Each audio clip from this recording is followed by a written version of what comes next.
Всім привіт! Сьогодні будемо готувати полуничний чизкейк. Прямо, як на мене, витвір мистецтва. Дуже смачний і надзвичайно красивий. У мене форма 28 см, тому він в мене досить великий виходить. Отже, для основи чизкейку нам потрібно 450 г пісочного печива, будь-якого смаку, якого вам подобається. Отже, я відважую 450 г. Потім це печиво слід подрібнити у дрібну крихту. Можна це зробити за допомогою комбайна або, наприклад, блендера з чашею. Так як в мене блендер просто погружний, то кращий результат дає використання качалки. Отже, я поміщую наше печиво у пакет і спочатку надавлюю на нього качалкою, а потім, коли вже шматочки невеличкі, прокачую як тісто. Практика показує, що це, мабуть, чи не найшвидший спосіб отримання ось таких дрібних крихот. Відбувається це доволі просто, головне зразу багато печива не накладати. Отже, ось таким чином ми подрібнюємо наше печиво невеликими порціями, поки не подрібнемо повністю все.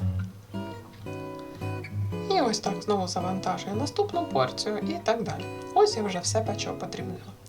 Для отримання основи нам потрібно 100 г масла. У мене вдома, на жаль, знайшлося тільки 80, тому я ось робила з тим, що є, це називається. Отже, подивіться, яка крихта виходить. Можна сюди ще подрібнені горіхи додати, якщо ви хочете. І додаємо розтоплене масло. Розтоплюю я його в мікрохвильовій духовці. Ось перемішуємо добре. Нам потрібно, щоб вся наша крихта змішалася з маслом. Ми отримуємо ось таку трошки пластичну масу. У форму висипаємо нашу суміш і розрівнюємо її таким чином, щоб сформувати бортики. Спочатку я роблю це ложкою, бачите, тобто серединку залишаю не товстий шар і все більше крихот підтягую ложкою до краю, ось бачите. Для того, щоб основа стала міцною, її треба втрамбувати. Мені найзручніше для цього користуватися склянкою. Я її на днях розбила, так що це спогад скоріше. Отже, придавлюємо склянкою таким чином, щоб одночасно придавити бокові бортики і дно.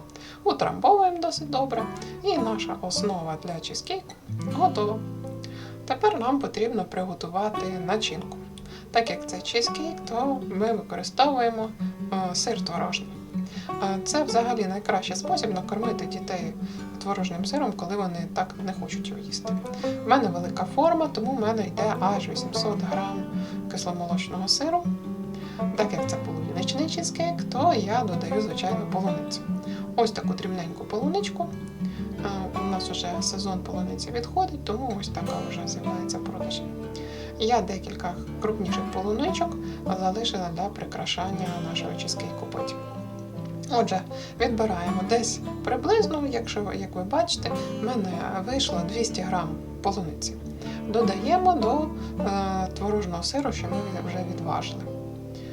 Далі, для того, щоб наша начинка була міцнішою, треба 4 яйця. Додаємо 4 яйця.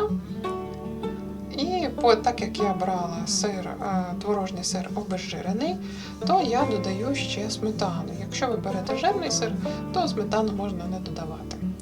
Хоча з сметаною виходить ніжніша начинка. Отже, крім цього всього, що я тільки що додавала, додаємо ще десь грам 100 сметани. Що стосується цукру тут я додала небагато, він слабосолодкий. Я додавала 150 грам. Зразу кажу, що якщо діти люблять солодке, то краще брати 250 грам. В мене і таке поїли, тому що я зверху використовувала сироп. І 100 грам сметани, як я вже говорила. Ось наша начинка, заготовка нашої начинки готова. Тепер її слід добре подрібнити і зробити з неї однорідну масу. Для цього найзручніше використовувати погружний блендер. Дивіться, не спаліть, тобто робіть невеликими ось такими паузами. Отже, подрібнюємо всю нашу суміш. Вона вже набуває красивого рожевого кольору. І от вже добре видно, що в нас дійсно чизкейк не просто чизкейк, а саме полуничний чизкейк. Замість полуниці можна взяти смородину, чорницю, малину, все, що ви хочете. Тобто, дивлячись від того, які ягоди є. Я тут забула вчасно покласти ще крохмаль. Немає значення, чи то картопляний, чи то кукурудзяний, але на таку масу треба 5 столових ложок крохмалю. І я вже тут вручну їх вимішувала, тому що не хотіла хотіла ще раз бруднити блендер. Отже, добре вимішуємо.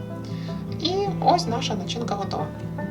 Тепер беремо нашу основу для чизкейку і виливаємо всю нашу начинку. Ще раз нагадую, в мене велика форма 28 см. І треба тепер помістити весь наш чизкейк у духовку. В духовці я його тримала при 105 градусах 2 години.